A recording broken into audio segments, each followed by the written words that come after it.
به نام خدا. سلام دوستان، وقتتون بخیر. امروز میخوایم یه ترفند خیلی ساده پایتون رو با هم ببینیم.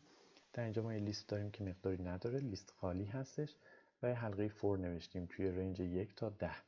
این 11 یعنی استوپش همیشه یکی کمتر بود، یعنی تا 10 حلقه تکرار بشه.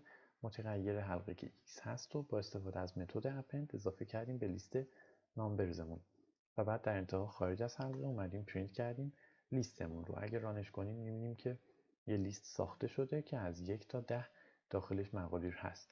این روش خیلی ساده است که مطمئنم همتون بلدید. یه راه دیگه‌ای که برای این کار وجود داره اینه که شما متغیر لیست رو تعریف کنین، مثلا مای لیست، بعد داخل اون برکت لیستتون متغیر حلقه رو مشخص کنین یا اکسپرشن اصطلاحاً، مثلا x بذارینش و بعد حلقتون رو بنویسین for x in range مثلا 1 تا در واقع 11 که تا 10 برای ما تکرار بشه.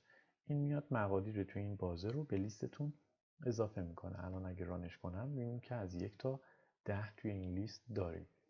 روی این متغیر حلقه هم شما میتونید در واقع تغییری انجام بدین، مثلا عملیات ضرب رو انجام بدین، x ضرب در 2 توی این بازه از 1 تا 10.